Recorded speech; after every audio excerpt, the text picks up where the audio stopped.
"Get away from me, you filthy old man!" everyone shouted. But one girl did not shout.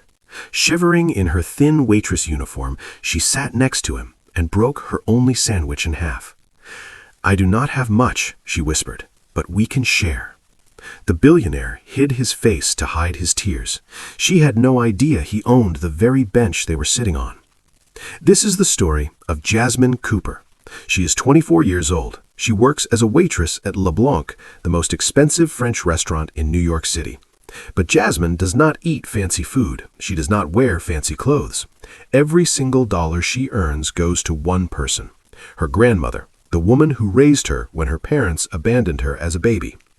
Every morning, Jasmine wakes up at 5 a.m. She prepares breakfast for her grandmother, gives her the medicine that costs $300 a week, and then takes 2 buses to get to the restaurant. She works 12-hour shifts. She never complains. She never asks for days off, because she knows that if she loses this job, her grandmother will die. On this particular morning, Jasmine stood at the hostess stand, folding napkins with shaking hands. She had not eaten since yesterday. Her stomach growled loudly, but she ignored it. She could not afford to eat, not when her grandmother's medicine cost more than she earned in a week. Suddenly, a voice cut through the air like a knife. The restaurant manager, a tall, thin woman with blonde hair pulled so tight it looked like it hurt, stormed toward Jasmine. She wore a diamond necklace that cost more than Jasmine's entire year of rent. Her name was Mrs. Victoria Sterling, and she hated Jasmine. Why? Because Jasmine was poor. Because Jasmine was black. Because Jasmine reminded her that not everyone in the world lived in luxury. Mrs. Sterling stopped right in front of Jasmine and crossed her arms. Her eyes were cold and mean. She looked at Jasmine the way someone looks at trash on the sidewalk.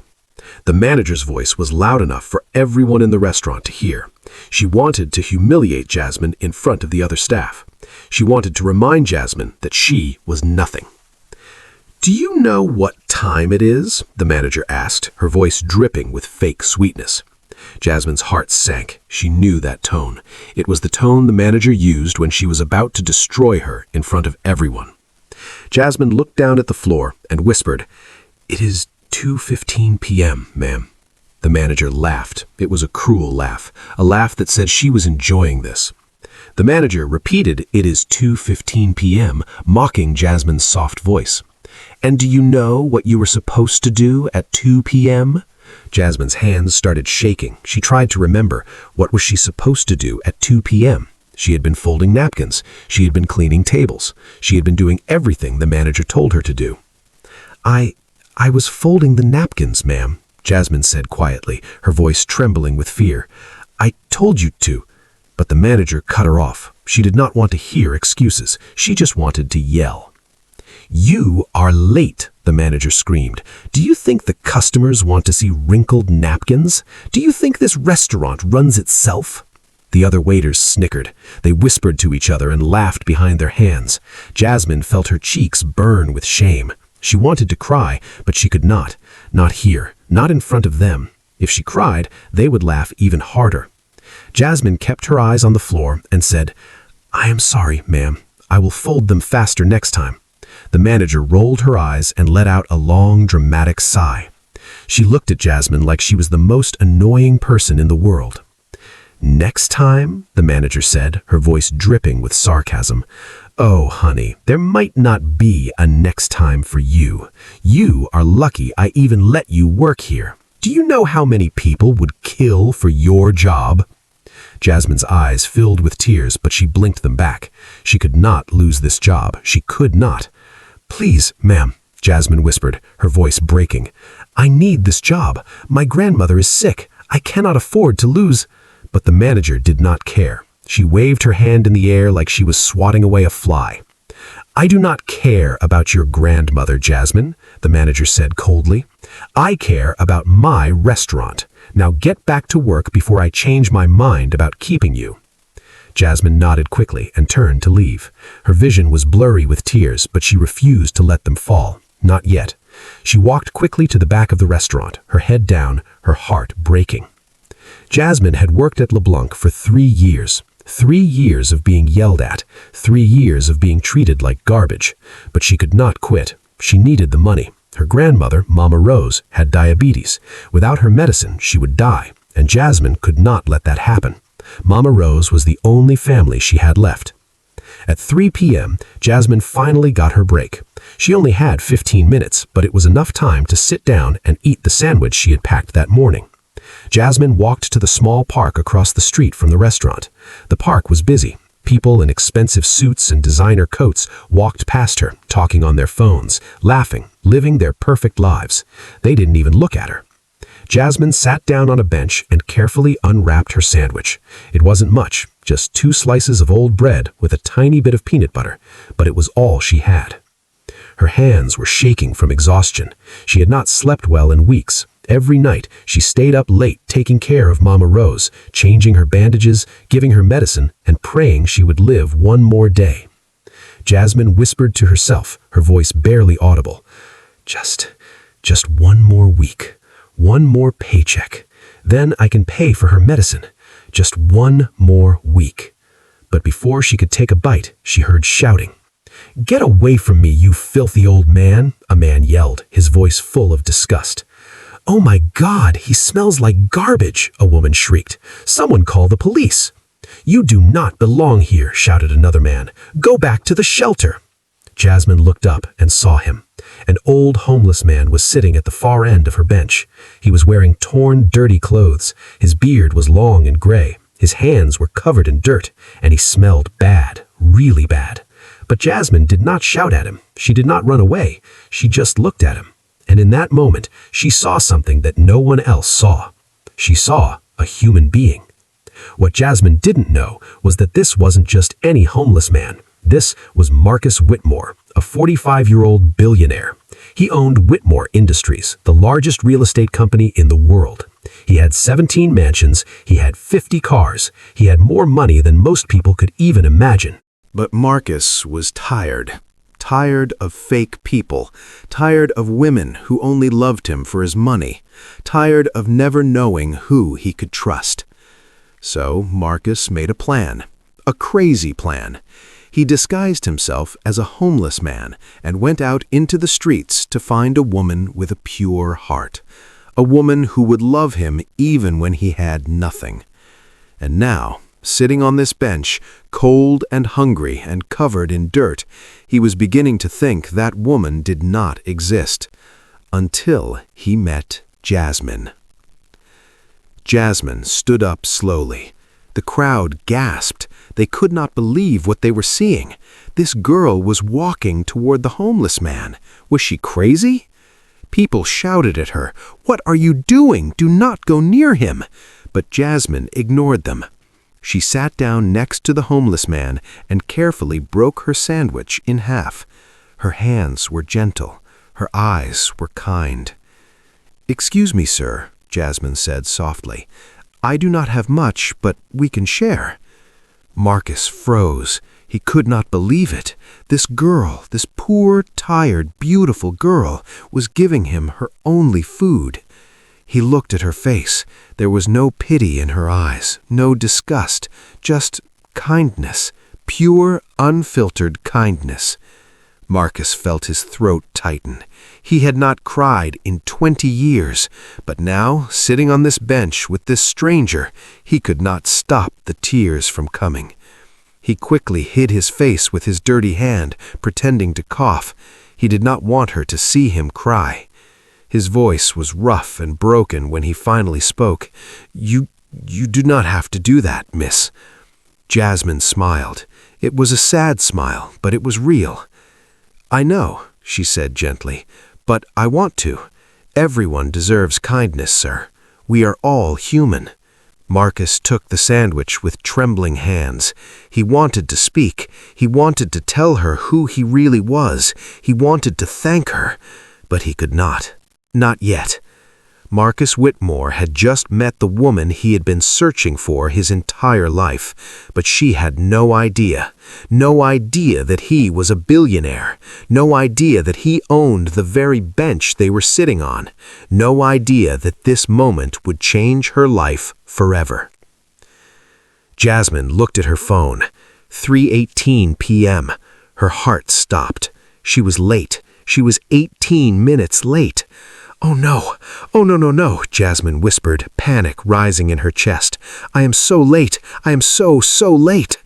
She turned to the homeless man, her voice apologetic and rushed. "I am so sorry, sir. I have to go. Please, please take care of yourself." And then she ran. She ran as fast as she could, her heart pounding in her chest, her mind racing with fear. Marcus watched her disappear into the crowd, still holding the sandwich she had given him. He whispered to himself, his voice breaking with emotion. "Thank you," he said quietly, tears streaming down his face. "Thank you." Jasmine burst through the doors of LeBlanc, gasping for breath. Her chest was heaving, her face was flushed, but before she could even take off her coat, the manager was standing in front of her, arms crossed, eyes filled with pure rage. "You are 20 minutes late, Jasmine," the manager said coldly, her voice like ice. Jasmine tried to catch her breath. She tried to explain. "I am so sorry, ma'am. I lost track of time. I promise it will never happen again. Please." But the manager interrupted her. She did not want to hear excuses. "And what is that smell, Jasmine?" the manager said, her nose wrinkling in disgust. "Did you roll around in garbage on your break?" The other staff members started laughing. They whispered to each other and pointed at Jasmine. Jasmine's face burned with humiliation. She wanted to disappear. I was sitting next to someone who," Jasmine tried to explain, her voice barely above a whisper. But the manager cut her off again. She was screaming now. Her face was red with anger. "I do not care who you were sitting next to," the manager shouted. "You smell like the streets, Jasmine. Do you think our customers want to be served by someone who smells like a homeless person?" Jasmine felt tears welling up in her eyes, but she fought them back. She could not cry, not here, not now. "Please, ma'am," Jasmine begged, her voice shaking. "I will wash my uniform. I will spray perfume. I will do anything. Please do not fire me. I need this job. My grandmother." The manager smiled. It was a cruel smile, a smile that said she was enjoying this. "You know what, Jasmine?" the manager said, her voice calm and cold. "I've had enough of your excuses. You are fired." The room went silent. Everyone stopped what they were doing. They all turned to look at Jasmine. Some of them looked uncomfortable, but none of them said anything. None of them defended her. Jasmine felt like the floor had disappeared beneath her. She felt like she was falling into darkness. "No, no, please," Jasmine said, her voice breaking. "Please, ma'am, I will work harder. I will never be late again. Please, I am begging you." But the manager just laughed. She was enjoying every second of this. "Get out of my restaurant, Jasmine," the manager said, her voice mocking and cruel. Jasmine stood there frozen. Tears streamed down her face. Her hands were shaking. Her heart was breaking. Finally, she turned and walked out of the restaurant. She clutched her last paycheck in her trembling hands. It was $247. It was not enough. It would never be enough. Jasmine sat on the curb outside the restaurant, sobbing into her hands. People walked past her. They did not stop. They did not ask if she was okay. They just walked past like she was invisible. She had no job, no money, and her grandmother's medicine was due in 3 days. Jasmine cried harder. Her whole body shook with grief and despair. She looked up at the sky, tears blurring her vision. "What am I going to do?" she whispered to herself, her voice broken and hopeless. "What am I going to do?" She closed her eyes and whispered a prayer. "God, if you are listening, please, please help me. I don't know what to do anymore. Please." But there was no answer, just the cold wind and the sound of the city moving on without her. Jasmine Cooper had just lost everything. She had no job, no hope, no future. But what she did not know is that someone was watching. someone who had just decided to change her life forever. That night, Jasmine walked into her apartment with tears still on her face. The apartment was tiny, one bedroom, peeling paint on the walls, a broken window covered with cardboard. The heat had been turned off 3 months ago because she could not afford to pay the bill. It was freezing inside. Her grandmother, Mama Rose, was lying in bed. She was 78 years old. She had raised Jasmine since she was a baby. She had worked 3 jobs to put food on the table. She had sacrificed everything for Jasmine. And now she was dying. Mama Rose's breathing was slow and labored. Her skin was gray. Her hands were cold. Jasmine knelt beside the bed and took her grandmother's hand. "Mama," Jasmine whispered, trying to keep her voice steady, "I am home." Mama Rose opened her eyes slowly. She smiled. It was a weak smile, but it was full of love. "Did you have a good day at work, baby?" Mama Rose asked, her voice barely above a whisper. Jasmine's throat tightened.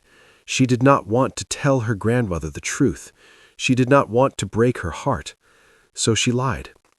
"Yes, Mama," Jasmine said, forcing a smile. "It was a good day." Mama Rose squeezed her hand gently. "That is good, baby. That is real good." Jasmine looked at the pill bottles on the table beside the bed. There were only 3 pills left. 3 days of medicine. After that, there would be nothing. And without the medicine, Mama Rose would die. Jasmine pulled out her last paycheck from her pocket. $247. The medicine cost $300. She was $53 short. She felt panic rising in her chest. What was she going to do? She could not let her grandmother die. She could not. "Mama," Jasmine said quietly, "I need to go out for a little bit. I will be back soon, okay?" Mama Rose nodded weakly. "Okay, baby. You be safe out there." Jasmine kissed her grandmother's forehead and stood up. She walked out of the apartment, her mind racing. She had to find a way to get that money. She had to. The next morning, Jasmine went to the pharmacy. She stood at the counter, holding her paycheck in her trembling hands. The pharmacist, a middle-aged man with glasses, looked at her with tired eyes. "I need to pick up my grandmother's medicine," Jasmine said quietly. "Rose Cooper."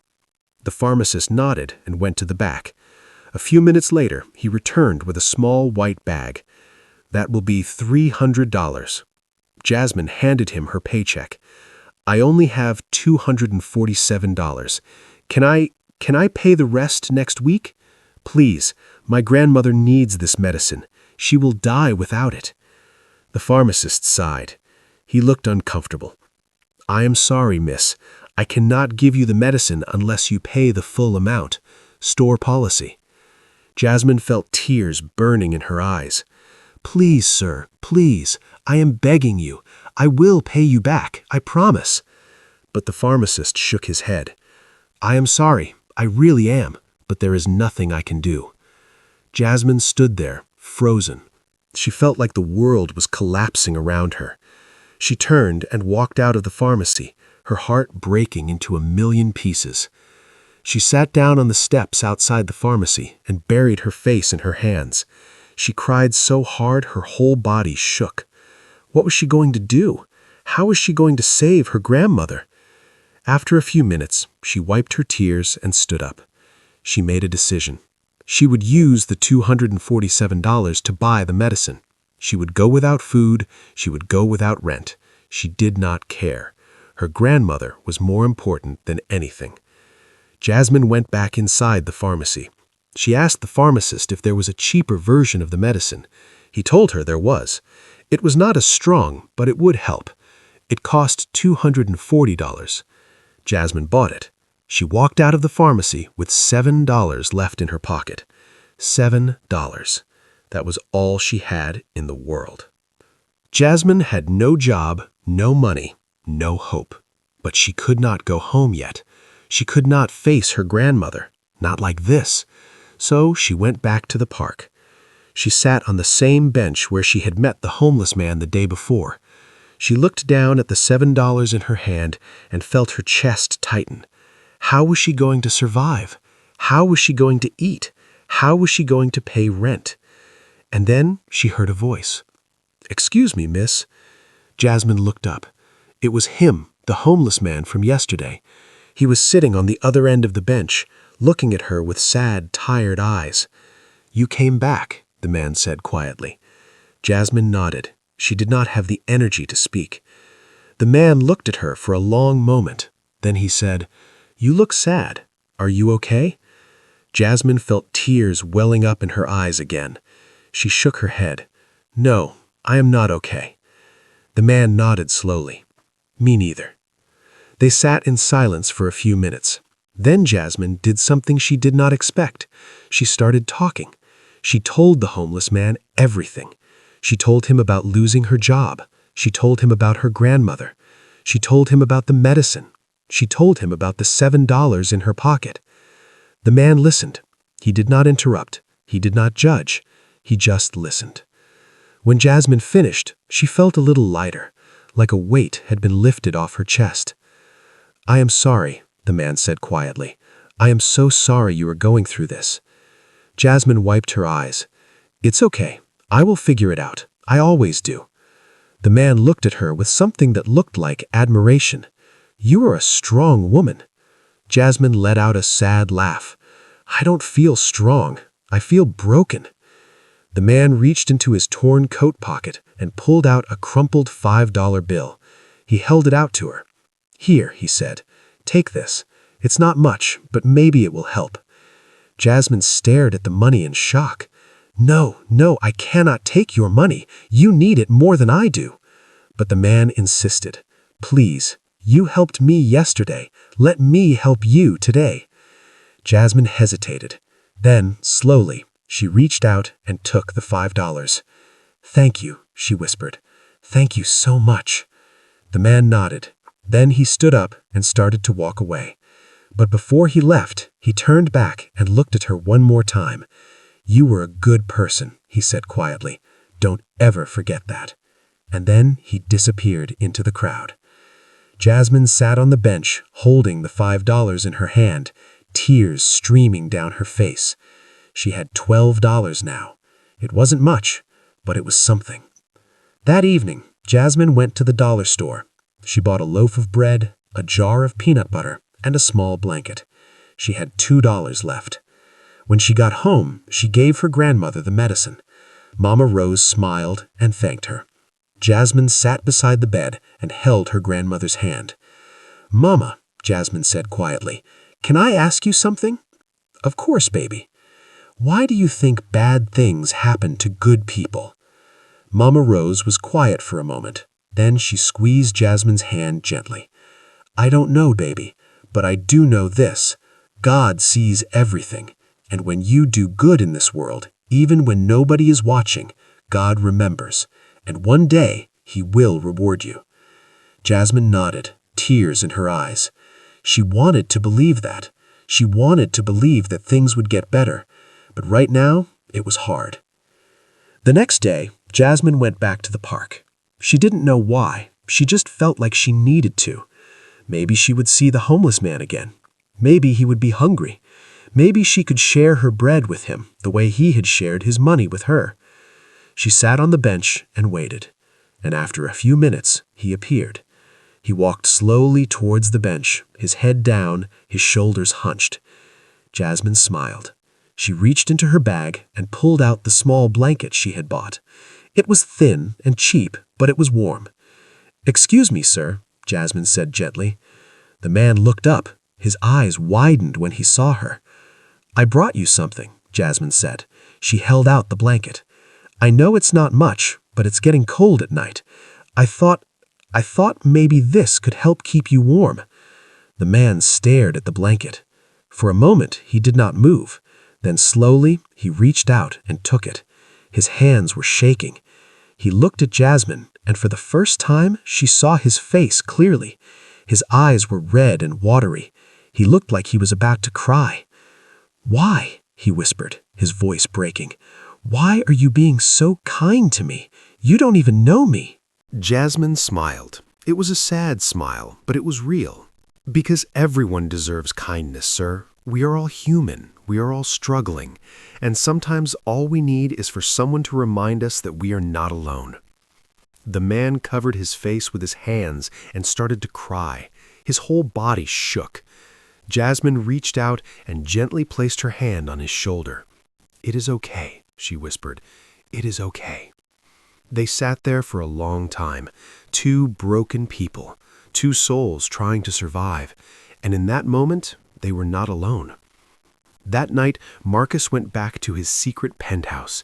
He took off his disguise and stared at himself in the mirror. He was still holding the blanket Jasmine had given him. He had been testing people for weeks.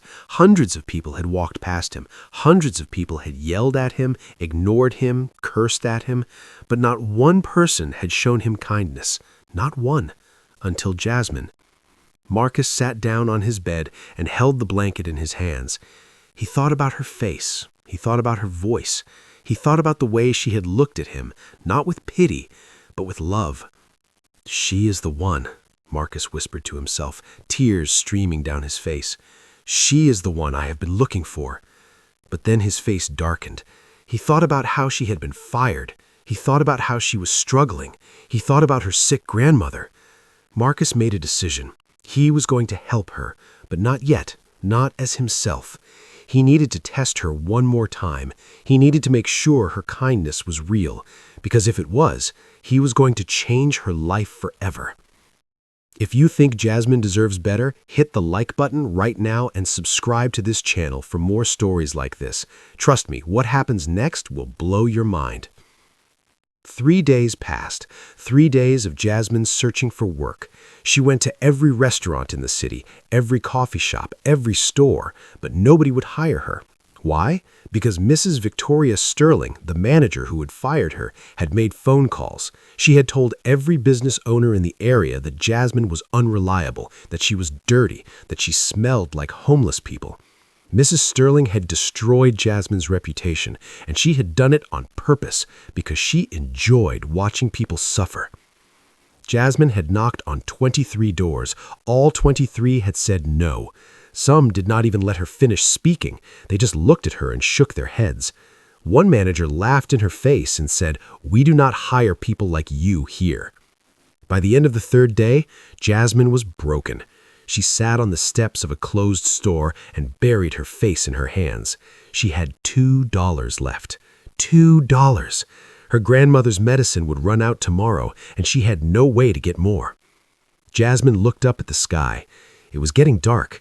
She needed to go home, but she did not want to. She did not want to face her grandmother. She did not want to see the hope in her eyes and know that she had failed. So, instead, Jasmine walked to the park. She sat on the bench and waited. Maybe the homeless man would come. Maybe his presence would make her feel less alone. And after a few minutes, he appeared. He walked slowly toward the bench, wrapped in the blanket she had given him. When he saw her, he smiled. "You are here again," he said quietly as he sat beside her. Jasmine nodded. She did not have the energy to speak. The man looked at her closely. "You look worse than last time. What happened?" Jasmine let out a shaky breath. "I cannot find a job. Nobody will hire me. My grandmother's medicine runs out tomorrow. I don't know what to do anymore. I think I'm going to lose her." The man was quiet for a long moment. Then he reached into his pocket and pulled out a small envelope. He held it out to her. "What is this?" Jasmine asked, confused. "Open it," the man said. Jasmine opened the envelope. Inside was $10,000 in cash. Her eyes widened. Her hands started shaking. She looked at the man in shock. "Where did you get this?" she whispered. The man looked down at his hands. "I found it in a trash can. Someone must have thrown it away by accident." Jasmine stared at the money. $10,000. It was more money than she had ever seen in her life. With this, she could save her grandmother. She could pay rent. She could buy food. She could survive. But then she looked at the man. She looked at his torn clothes, his dirty face, his tired eyes, and she made a decision. Jasmine closed the envelope and handed it back to him. No, she said firmly. "I cannot take this." The man stared at her like she had just spoken a different language. "Are you serious? You're going to turn in $10,000? Money that could save your grandmother's life?" Jasmine's eyes filled with tears, but her voice was steady. "Yes, because it's the right thing to do. I will not build my life on someone else's suffering. I will find another way." The man sat there frozen. He couldn't believe what he was hearing. This woman, this poor, desperate, suffering woman, was refusing $10,000 because it was not hers. Marcus felt his chest tighten. He wanted to cry. He wanted to scream. He wanted to tell her who he really was, but he couldn't. Not yet. Instead, he nodded slowly. "Okay," he said quietly. "We'll turn it in." They walked to the police station together. Jasmine handed the money to the officer at the desk and explained where they had found it. The officer looked at her like she was crazy, but he took the money and wrote down her information. As they walked out of the police station, the man turned to Jasmine and said, "You are the most incredible person I have ever met." Jasmine smiled sadly. "I don't feel incredible. I feel like I just made the biggest mistake of my life." The man shook his head. "No, you didn't. You did the right thing. And trust me, good things come to good people." Jasmine wanted to believe him, but right now it was hard. The next morning, Jasmine woke up to a loud banging on her door. She jumped out of bed, her heart racing. Who was knocking at 7 a.m.? She opened the door and found her landlord standing there. He was a short, fat man with a red face. He looked angry. "You are 3 months behind on rent," he said coldly. "I want you out by the end of the week." Jasmine's heart sunk. "Please, sir, I just lost my job. I'm looking for work. I just need a little more time." But the landlord cut her off. "I don't care. I've been patient long enough. You have until Friday. If you are not out by then, I will have the police remove you." And then he walked away. Jasmine closed the door and leaned against it, tears streaming down her face. She was going to be homeless. Her and her grandmother were going to be on the streets. But it got worse. That afternoon, Jasmine received a phone call. It was from the pharmacy. The pharmacist told her that someone had called and reported that Jasmine had been stealing medicine. The pharmacy was reviewing security footage. If they found evidence, they would call the police. Jasmine was in shock. "What? I did not steal anything. I paid for my grandmother's medicine. I have the receipt." But the pharmacist said, "I'm just telling you what I was told, ma'am. We will be in touch." Jasmine hung up the phone, her hands shaking. Who would do this? Who would lie about her like this? And then it hit her. Mrs. Sterling. It had to be Mrs. Sterling. She was trying to destroy her completely. By the end of the week, Jasmine and her grandmother had been evicted. They had nowhere to go. Jasmine packed their few belongings into 2 small bags and helped her grandmother into a wheelchair she had borrowed from a neighbor. They walked to the park. It was the only place Jasmine could think to go. She found a bench in a quiet corner and helped her grandmother sit down. Mama Rose was weak. Her breathing was labored. She did not have much time left. Jasmine sat beside her, holding her hand, tears streaming down her face. "I am so sorry, Mama," she whispered. "I am so sorry. I tried so hard, but I failed you." Mama Rose squeezed her hand weakly. "You did not fail me, baby. You are the best thing that ever happened to me. I am so proud of you." Jasmine sobbed. "But you were dying, Mama, and I cannot save you." Mama Rose smiled.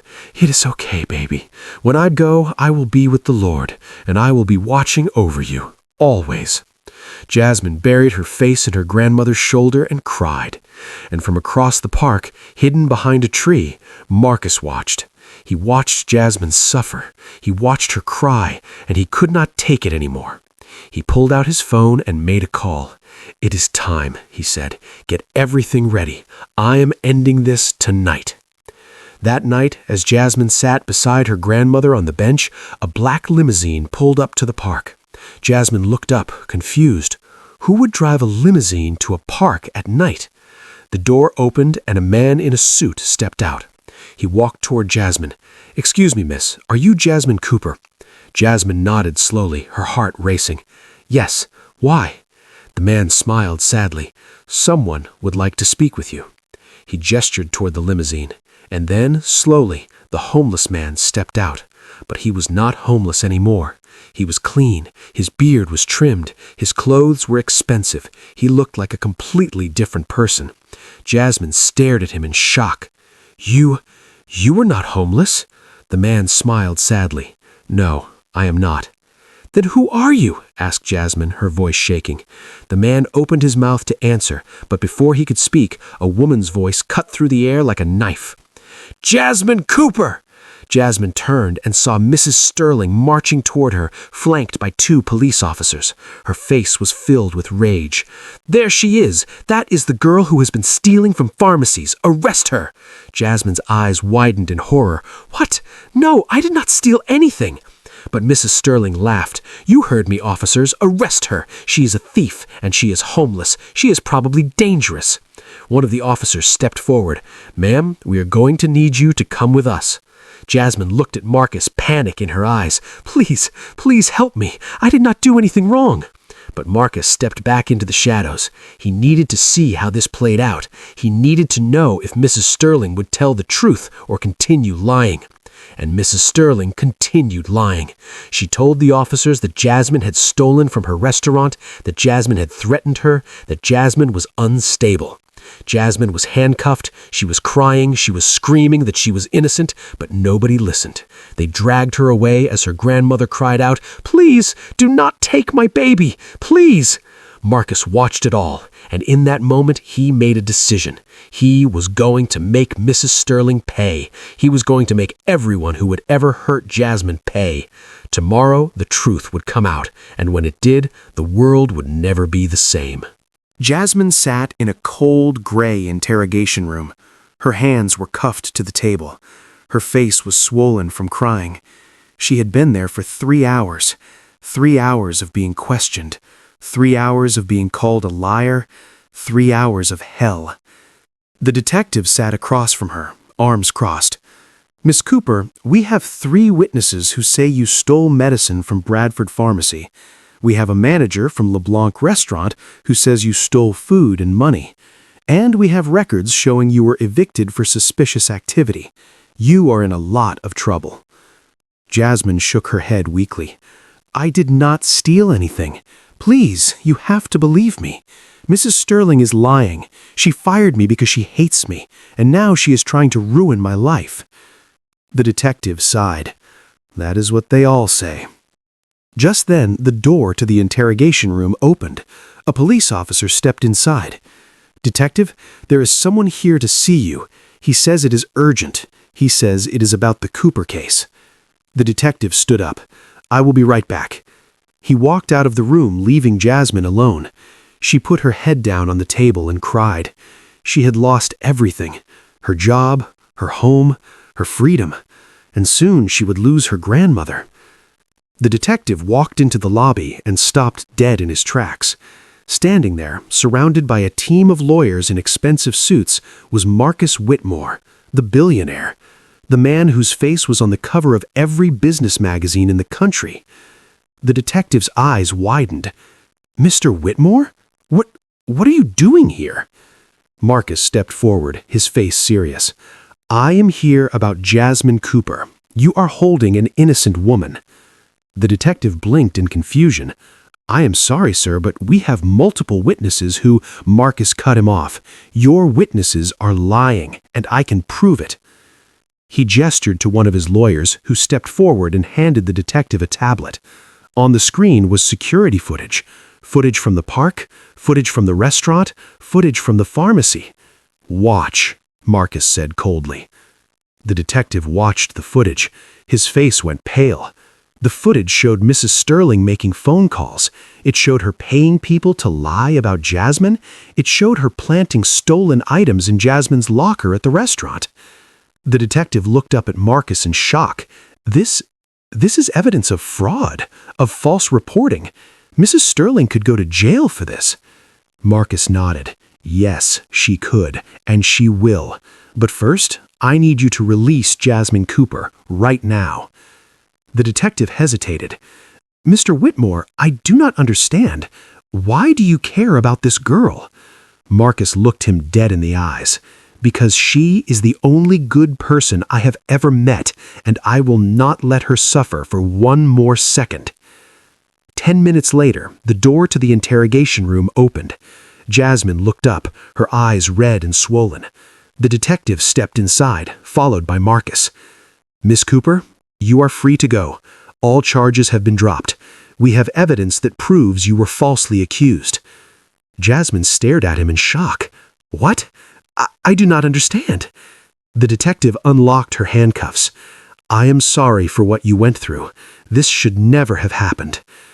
Jasmine stood up slowly, rubbing her wrists, and then she saw him, the homeless man. But he was not homeless anymore. He was standing there in a $10,000 suit, looking at her with tears in his eyes. You, Jasmine whispered. You did this. Marcus nodded. Yes. But who are you? Marcus took a deep breath. My name is Marcus Whitmore. I am the owner of Whitmore Industries. I am a billionaire. And for the past 2 weeks, I have been pretending to be homeless. Jasmine's legs went weak. She grabbed the table to steady herself. What? Why? Why would you do that? Marcus stepped closer. Because I was looking for someone. Someone real. Someone kind. Someone who would love me for who I am, not for my money. I have been searching for years, and I had given up hope until I met you. Jasmine shook her head, tears streaming down her face. I do not understand. You lied to me. Marcus's voice broke. I know, and I am sorry, but everything I felt with you was real. When you gave me half of your sandwich, I cried. When you gave me that blanket, I cried.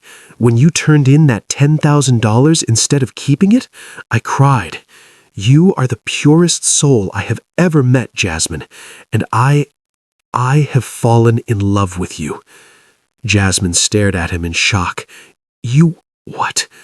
I love you, Marcus said, his voice shaking. I know it sounds crazy.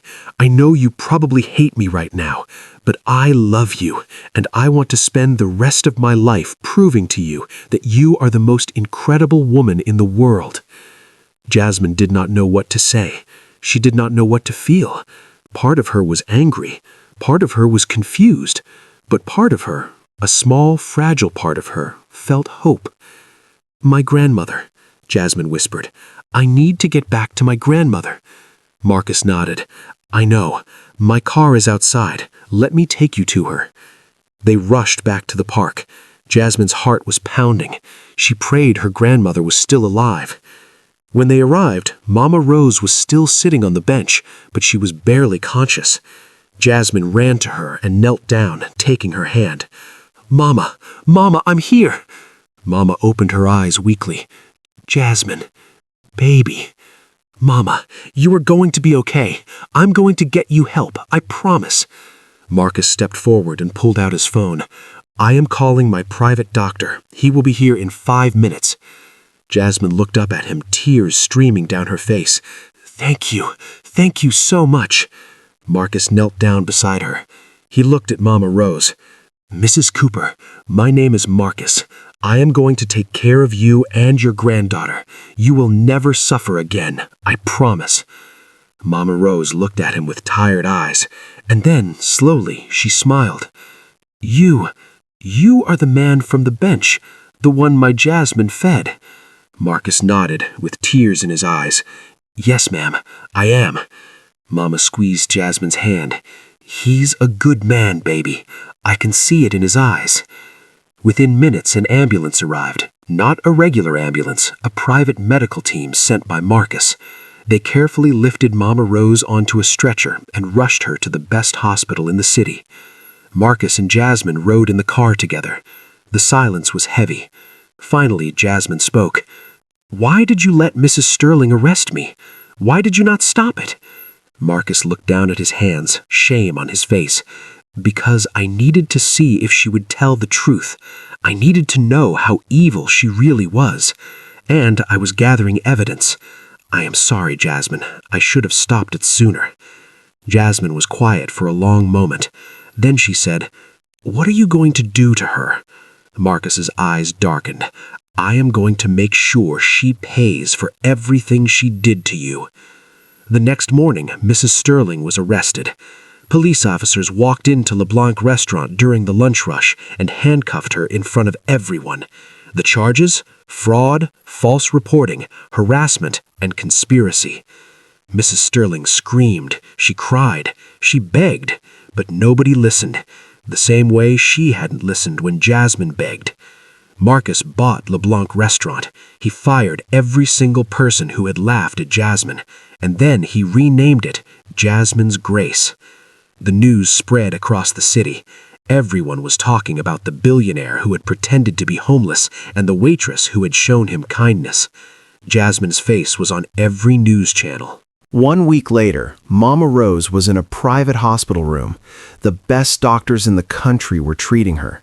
She was getting stronger every day. Her color was returning. Her breathing was steady. She was going to live. Jasmine sat beside her grandmother's bed, holding her hand. She still could not believe everything that had happened. 1 week ago, she had been homeless and hopeless. Now, her grandmother was alive. She had a roof over her head, and a billionaire was in love with her. It felt like a dream. Mama Rose squeezed Jasmine's hand. "Baby, I need to talk to you about Marcus." Jasmine looked at her grandmother. "What about him?" Mama Rose smiled. "He is a good man, Jasmine. I know he lied to you. I know he hurt you. But he did it because he was looking for something real, and he found it in you. Do not let your anger stop you from seeing what is right in front of you." Jasmine's eyes filled with tears. "But Mama, how can I trust him? How do I know he really loves me?" Mama Rose chuckled softly. "Baby, that man has spent the last week making sure I get the best care in the world. He bought you a house. He cleared your name. He destroyed everyone who hurt you. If that is not love, I don't know what is." Just then, there was a knock on the door. Marcus stepped inside, holding a bouquet of flowers. "Good morning, Mrs. Cooper," Marcus said with a gentle smile. "How are you feeling today?" "Much better, thanks to you," Mama Rose said warmly. Marcus turned to Jasmine. "Can I speak with you alone?" Jasmine hesitated, then nodded. She kissed her grandmother's forehead and followed Marcus out into the hallway. They stood in the quiet hallway. Marcus looked nervous. He kept rubbing his hands together. "Jasmine," he began, his voice soft, "I know I have no right to ask you for anything. I know I hurt you. I know I lied, but I need you to know something." He reached into his pocket and pulled out a small box. Jasmine's eyes widened. "These past 2 weeks with you have been the most real, the most beautiful weeks of my entire life," Marcus said, his voice shaking. "You did not see my money. You did not see my power. You just saw me, a broken man sitting on a bench, and you showed me kindness anyway. You showed me love anyway." He opened the box. Inside was a diamond ring. It was the most beautiful ring Jasmine had ever seen. "I am not asking you to marry me right now," Marcus said quickly. "I know it is too soon. I know you need time. But I am asking you to give me a chance to prove to you that my love is real, a chance to show you that I will spend every day of my life making you happy." Jasmine stared at the ring. Tears streamed down her face. Part of her wanted to say yes immediately, but another part of her was scared. "Marcus," she whispered, "I do not need your money. I do not need a big house or fancy cars. I just need to know, was any of it real? When you sat on that bench with me, when you took my sandwich, when you let me cry on your shoulder, was any of that real?" Marcus dropped to his knees right there in the hospital hallway. He looked up at her with tears in his eyes. "Every single second was real," he said, his voice breaking. "You were the first person in 20 years who made me feel like I was worth something, not because of my money, not because of my name, but because I was human. You saved me, Jasmine. You saved my life." Jasmine covered her mouth with her hand. She was sobbing now. I do not deserve you, he continued. I know that. But if you give me a chance, I will spend every day proving that I am worthy of your love. Jasmine stared at him for a long moment. Then, slowly, she nodded. Okay, I will give you a chance. Marcus stood up and pulled her into his arms. He held her tight, and for the first time in weeks, Jasmine felt safe. That afternoon, Marcus took Jasmine to see the house he had bought for her. It wasn't a mansion. Jasmine had specifically asked for something small and comfortable, something that felt like a home. When they pulled up, Jasmine gasped.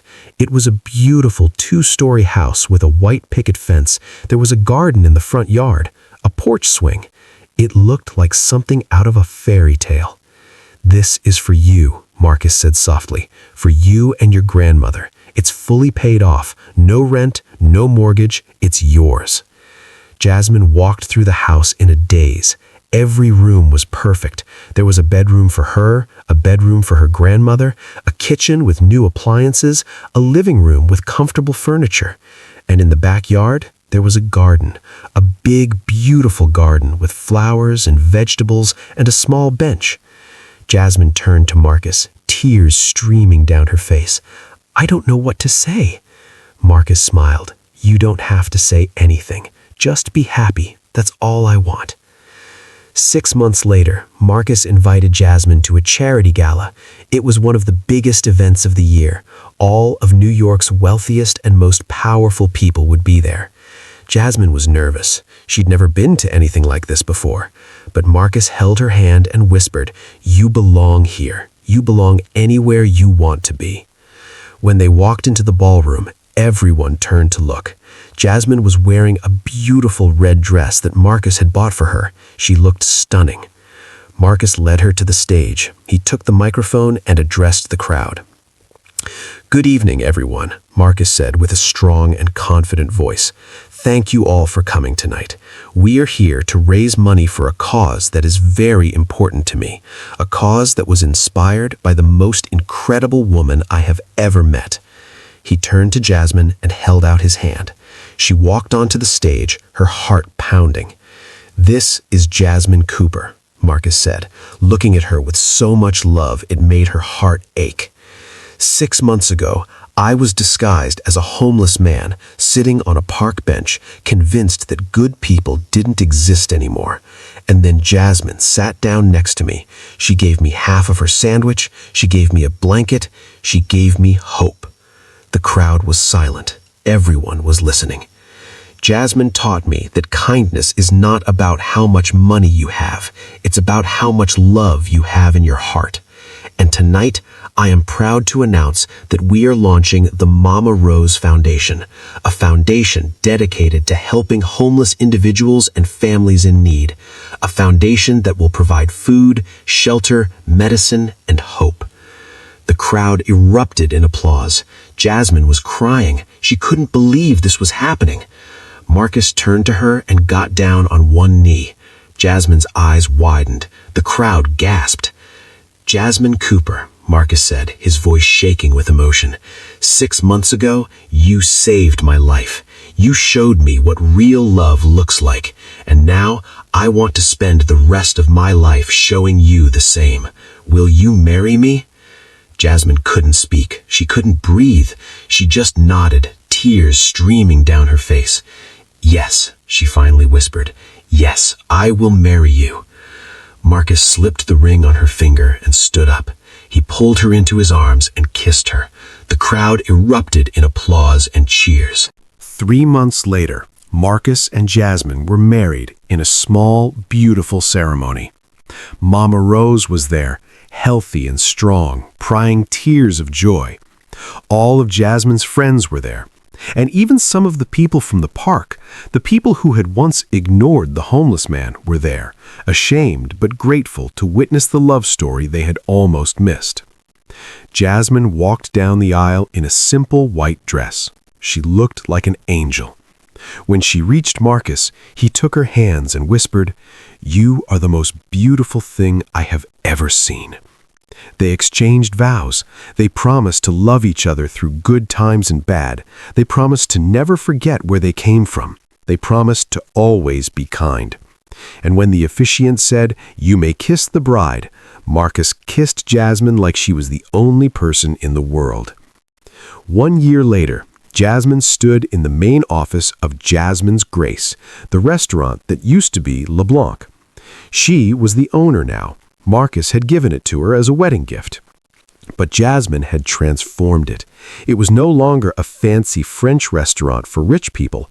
It was now a community restaurant, a place where anyone could come and eat, regardless of how much money they had. If you could pay, you paid. If you could not, you ate for free. Jasmine walked through the dining room, greeting customers, hugging children, making sure everyone felt welcome. This was her purpose. This was her calling. Marcus walked in, carrying their 6-month-old daughter, Hope. He smiled at Jasmine. "How is my beautiful wife?" he asked. Jasmine kissed him.